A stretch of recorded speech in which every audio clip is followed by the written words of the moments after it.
A strong high school is essential to the growth and development of a community. It lifts the value of housing and, if word spreads, makes the community more desirable to people moving into the area. That very circumstance has occurred at Riverside Brookfield High School.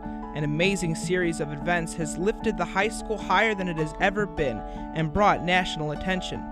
There exists an unprecedented partnership between the school and community resources, and among teachers, administration, and the Board of Education. The students have benefited in wonderful ways. How did Riverside Brookfield High School get to this point? A growing village, Riverside, wanted to provide the best possible education for its children. In Riverside in 1836, a two-room school was opened to teach elementary graders, and by 1878, elementary teacher Mr. Charles Marsh was also teaching some high school courses. No one now remembers why that ceased. But between 1880 and 1885, the high school students from Riverside attended Lyons Township High School in LaGrange. By 1885, the population in the area had grown large enough that a high school was proposed for Riverside. The first high school class in Riverside met at the Town Hall in September 1885 under Principal Lane and Superintendent Mr. A.F. Ames. That year, Mr. Lane taught 19 high school students. After a fire destroyed the elementary school on September 3rd of 1896, the children in all 12th grades attended class in an overcrowded Riverside Town Hall, while a new building was constructed on the site of the old one. This school, Central School, encompassed all the grades, with the high school grades occupying a rented room in the east wing of the building. School District 95 in Grossdale paid tuition to enable high school students to attend what was called Riverside High School. A drawing class was added in 1900, the year that saw a graduating class of just 4 students. Mr. E. Lee Hardy became principal in 1901, and military drill instructor began, using real guns. Manual training was added to the curriculum in 1902, the same year that the residents of Grossdale voted to rename their village, Brookfield.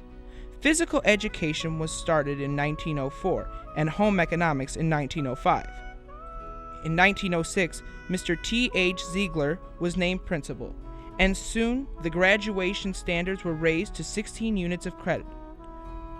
In 1909, a new high school district was proposed that would encompass all of the Proviso Township, including those high school students in Riverside, District 96, and Brookfield, District 95. Superintendent E. N. Cassidy of District 95 decided to ride the available public transportation between Riverside and Brookfield and the site of the proposed new high school in Maywood to see how long and difficult a commute it would be for the high school students. According to the history of the Riverside Brookfield High School, compiled in 1952 from District 208 board minutes, Superintendent Cassidy noticed that it would be necessary to take the West Town streetcar from Riverside or Brookfield to a Harlem Avenue streetcar, which would take them to 12th Street. At 12th Street, they would change to a 12th Street streetcar, which went to Madison Avenue in Forest Park. At Madison Avenue, they would have to change to a Madison Avenue car, which would take them to Maywood, to the proposed site of Proviso Township High School. The time and the transfer involved were obviously going to be a problem for students from Brookfield and Riverside. In April of 1909, notice was given to the Proviso Board that the voters in District 95 and 96 would be voting on April 19th on a proposal to create a new district within the Proviso School District. The majority of voters approved, and District 208 was launched. The students of the new Riverside Brookfield Township High School District continued to attend their classes at the Central Grammar School building, and Mr. A.F. Ames, District 96 superintendent, served as superintendent of the new high school district as well. 1909 also saw the first publication of the new high school. The 6 graduating seniors published a combination yearbook newspaper literary magazine called the Senior Sextet as a gift to the school. By 1915, the combined grade school and high school were becoming overcrowded, and the district faced the possibility of loss of accreditation, so action had to be taken to build a high school. 3 or 4 sites were considered for the building. On November 20th, 1915, the voters of District 208 were given a choice of a portion of the present site of Riverside Brookfield High School or another site closer to Central Grammar School. By a healthy margin, the site facing Forest Road between Elm Street and Gulf Road in Hollywood won. Almost another year passed before a special election on October 21, 1916 was held to approve a bond issue for $100,000 to build, furnish, and equip a high school. Planned for a 600 pupil capacity, a portion was built in 1917 that had a capacity of 350 pupils, and which seemed to be more than sufficient. Since just 127 students were enrolled during the 1917-1918 school year. Mr. George Mueller succeeded Mr. Ziegler as principal in 1916 and became superintendent as well after Mr. Ames resigned in 1917. World War I saw patriotic service by 5 of Riverside Brookfield High School students, 4 of whom served in the artillery in France and the 5th in the engineering corps. 6 weeks before the end of the school year in 1918, 8 patriotic students joined the Boys Working Reserve and left to work on farms. George Mueller led the new school as superintendent until he enlisted in the Navy in 1918, at which time Mr. W. Paul Wyatt, who taught physics and science and was an athletic coach, succeeded him. The new high school building was finished before the school year began in 1917, but was not immediately occupied due to a coal shortage brought on by World War I. Classes met in the afternoon in the Brookfield Grammar School until 1918, when at last, on April 1st, the building could be opened, and the 164 enrollees could enjoy their new school. The handsome, symmetrical design of the initial building still stands, and anchors all the additions that have been built since then. A yearbook, The Rouser, was published in 1917 by a class of 1918. It has been published every year since. Copies of each year, with a couple of exceptions, are available for viewing through the RB High School Library, and some later years can be purchased also. They are an invaluable source of information for alumni groups or historians. By 1923, it became obvious that the enrollment in District 208 would soon exceed the capacity of the building. Enrollment was growing rapidly and stood at 320 that year. The original plans had called for a plant to accommodate 600 pupils, and now was the time to build the part of the building that had been delayed. A bond issue for $200,000 was passed, and classrooms were added to the back of the original building, as well as a gymnasium, an auditorium, and a cafeteria/study hall on the second floor. The classrooms were opened for use on February 4th, 1926. The auditorium would be opened 3 or 4 months later because plastering had to be completed, and a power line had to be run from Ogden Avenue to accommodate the new 150 kilowatt lighting system. A newspaper, the Sentinel, was published by the journalism class from 1924 to 1926. In addition to some news, editorials, and many corny jokes, much of the content consisted of pleas for subscriptions by students and alumni so that it could continue publishing. An interesting article from the November 20th, 1925 issue reported that a teacher from the National Academy of Dance arrived to teach ballroom dances, the foxtrot, two-step, and the waltz. But the students had heard about the Charleston and wanted to learn it, so it was taught that week.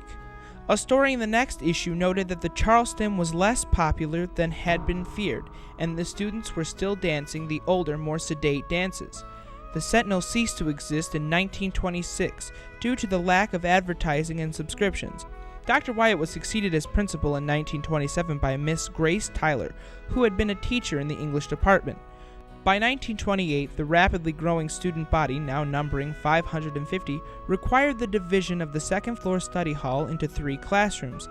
In 1932, the library was decentralized into various classrooms to save space. At about the same time, the Brookfield Zoo was being organized next to the backyard of the school. In an editorial on March 12, 1926, the Sentinel asked, "Does Riverside want the zoo?"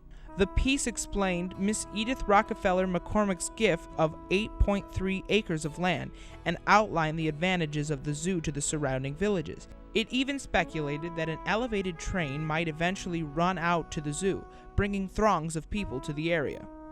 Miss Dorothy Eklund, class of 1932, during her class's 60th reunion in 1992, related that her class had watched the Brookfield Zoo being built. She and her friend enjoyed hanging out of the second-floor window during good weather to see the construction. The zoo opened on July 1st, 1934. It has been a wonderful resource for art, science, and photography classes ever since. By 1930, the R.B. Clarion, a better organized newspaper, was being published fairly regularly, usually semi-monthly. The October 10th, 1930 issue featured the visit of an 84-year-old Civil War veteran to the school.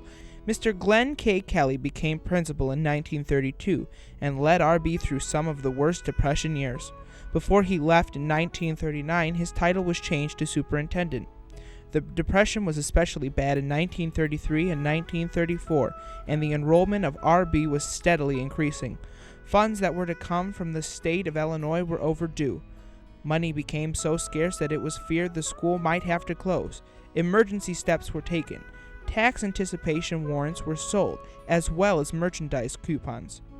The school year was shortened from 9.5 months to 9 months, and 32 teachers took the work of 38. Students helped by selling merchandise coupons so the teachers would have classroom supplies.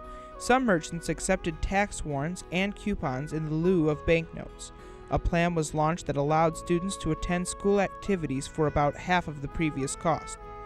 It was during this time that the RBites adopted the bulldog as their mascot. Miss Rose Enabo, musical director at RB, was fond of animals, and her students gave her a lot of animal figurines. She founded the Pep Club, and when one of the members asked which was her favorite, she replied, the bulldog, because of its loyalty and tenacity.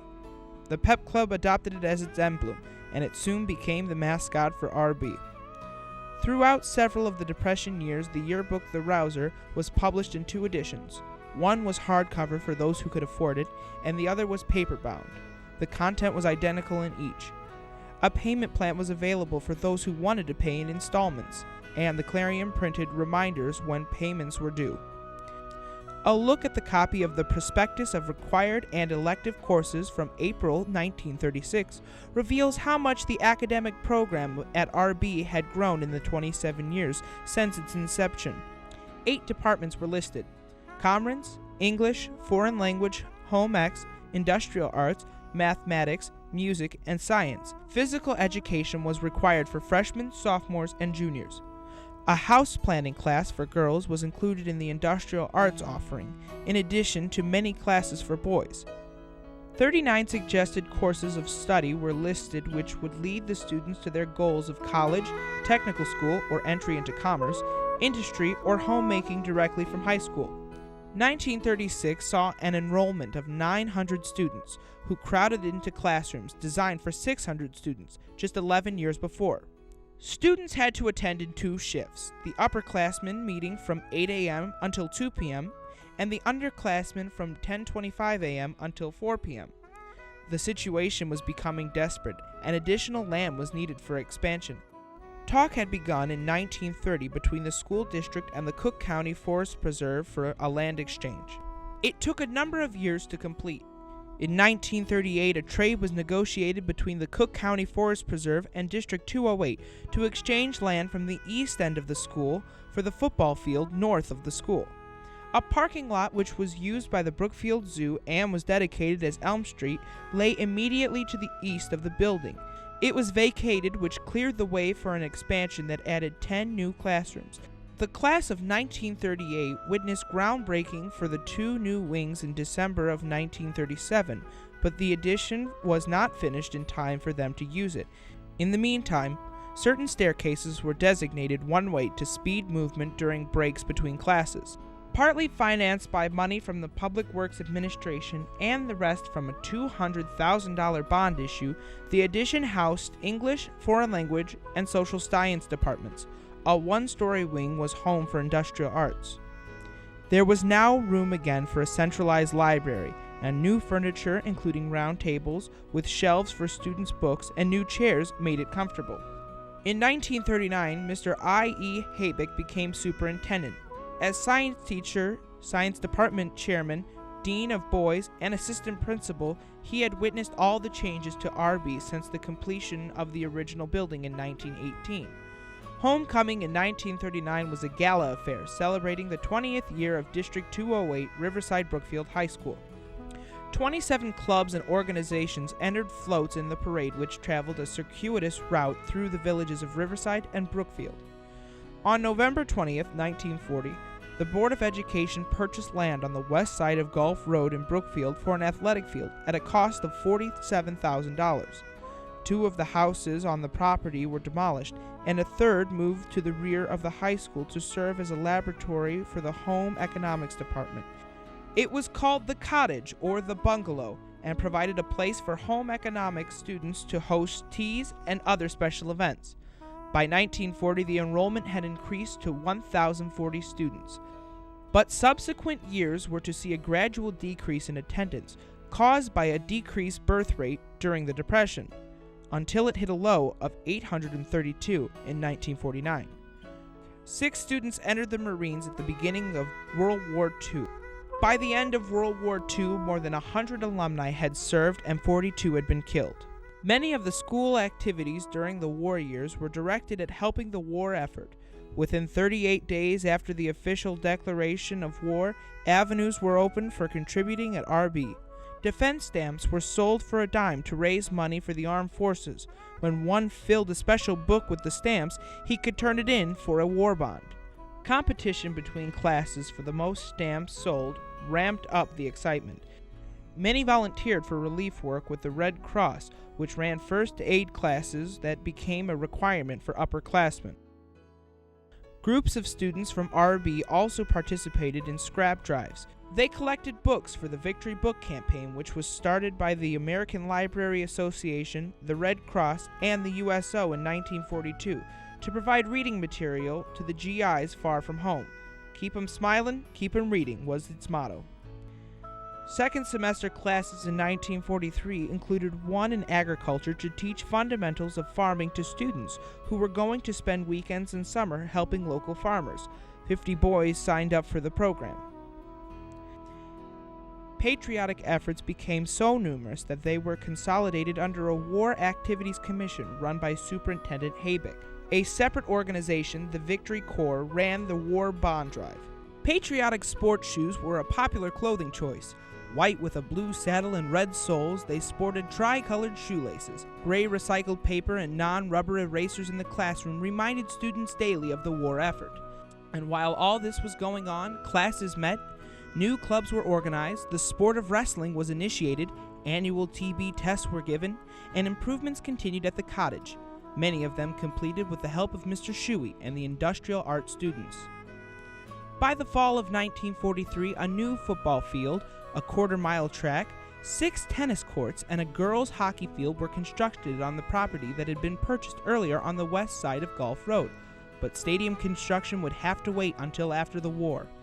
In 1948, the long-awaited stadium was finally built at a cost of $130,000. It was complete with locker rooms and shower facilities for home and visiting teams, restrooms for spectators, and a food service facility. It was named for William Shuey, who, in addition to teaching industrial arts, had been a popular and successful sports coach and athletic director. It was the first stadium built at any school in the West Suburban Conference. With some improvements and alterations, it serves an enthusiastic sports crowd today.